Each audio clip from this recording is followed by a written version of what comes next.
করিম সাল্লাল্লাহু আলাইহি ওয়াসাল্লাম বলেছেন, ইমানদার কখনো কথায় কথায় গালমন্দ এবং অভিসম্পাদকারী এটা হতে পারে না, অর্থাৎ ইমানদারের এটি স্বভাব হতে পারে না।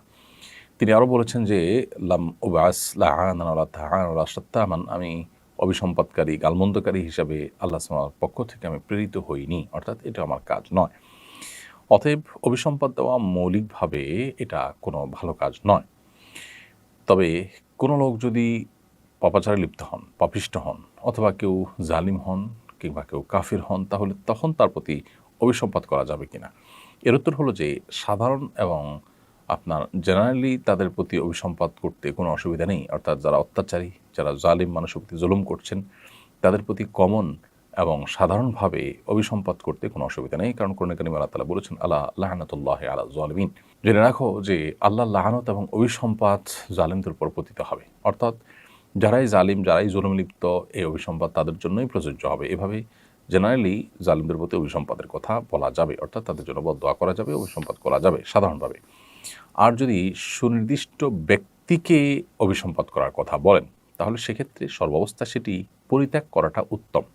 কেন পরিত্যাগ করা উত্তম? কারণ হলো, যিনি এই মুহূর্তে হয়তো কুফুরে লিপ্ত, তিনি হয়তো মৃত্যুর আগে ঈমান নিয়ে আসবেন। তখন আপনি তার প্রতি অভিসম্পাদ করলেন যে সে অভিসম্পাদটা আসলে যথাপাত্রে হলো না।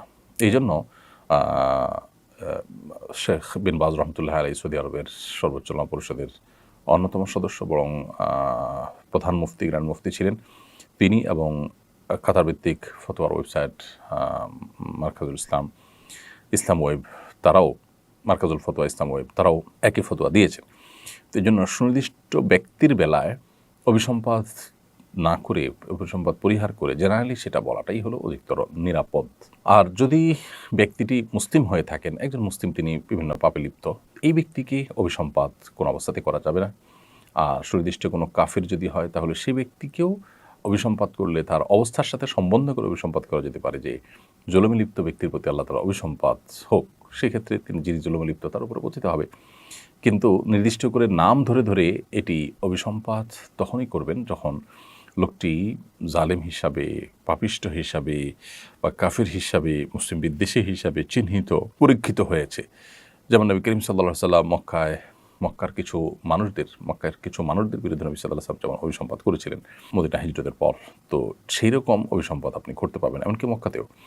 তো সুনির্দিষ্ট কাফির, সুনির্দিষ্ট ইসলামের বা মুসলমানদের চিহ্নিত শত্রু, একেবারেই কমন শত্রু, খুব পরিচিত শত্রু, তাদের ব্যাপারটি ভিন্ন। অনেক ওলামা বলেছেন যে নবী করিম সাল্লাল্লাহু আলাইহি ওয়াসাল্লাম ওহীর মাধ্যমে যেহেতু জানতে পেরেছেন এই লোকগুলোর ঈমান নসিব হবে না, সেজন্য তিনি তাদের জন্য ব্যক্তি বিশেষের প্রতি অভিসম্পাদ করেছেন। আমরা যদি সেটা জানার সুযোগ নেই, সো আমরা এটা করব না। এজন্য আমরা আগেই বলেছি যে এই ব্যক্তি বিশেষকে অভিসম্পাদ করার ব্যাপারটিকে পরিহার করাটাই উত্তম। এমনকি লোকটি যদি কাফির হন, সেক্ষেত্রে জমহুর উলামা ইকরাম, ইমাম আবু হানিফা রাহমাতুল্লাহ আলাইহি, ইমাম শাফিঈ, মালিক রাহমাতুল্লাহ আলাইহির মতে ওই ব্যক্তি বিশেষ কাফের হলেও ওই কাফের ব্যক্তিকে অভিসম্পাদ করা যাবে না।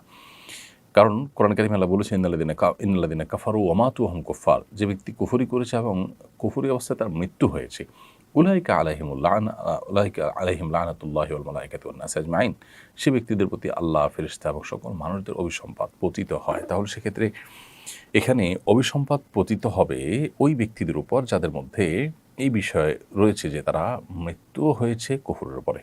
তো খোলাসা কথা হলো, সাধারণভাবে জালিমদের প্রতি অভিসম্পাদ করতে কোনো অসুবিধা নেই, কোরআনে স্বয়ং করা হয়েছে। ব্যক্তি বিশেষকে অভিসম্পাদ করার পরে যদি মুসলমান পাপিষ্ঠ হয়, তার প্রতি অভিসম্পাদ করা যাবে না। আর যে কাফের পাপিষ্ঠ হয়, অনেক ওলামাদের মতে করা যাবে, অনেকের মতে করা যাবে তখনই যখন সে চিহ্নিত ইসলাম বিদ্বেষী হবে, তবে অনেকে নিষেধ করেছেন। বেশিরভাগ ইমামগণই ব্যক্তি বিশেষ কাফের হলে তার প্রতি অভিসম্পাদ করতে নিষেধ করেছেন। আর জালিম যে জুলুম করছে, তার জুলুমের যে প্রতিকার চাওয়া বা জুলুমের কারণে তার বিরুদ্ধে আল্লাহ তাআলার কাছে নালিশ করা, বিচার করা, এটা তো সর্বাবস্থায় শুধু জায়েজই নয়, বরং এটা খুবই স্বাভাবিক একটি ব্যাপার। বিভিন্ন হাদিস থেকে বোঝা যায় যে মাজলুম ব্যক্তি যখন জালিমের বিরুদ্ধে আল্লাহর কাছে অভিযোগ দায়ের করেন, বিচার চান, প্রতিকার চান, আল্লাহ সুবহানাহু ওয়া তাআলার পক্ষ থেকে সেটি কবুল হয় নিঃসন্দেহে। অতএব সেটি সম্পূর্ণ ভিন্ন বিষয় যে সেটি কবুল হবে।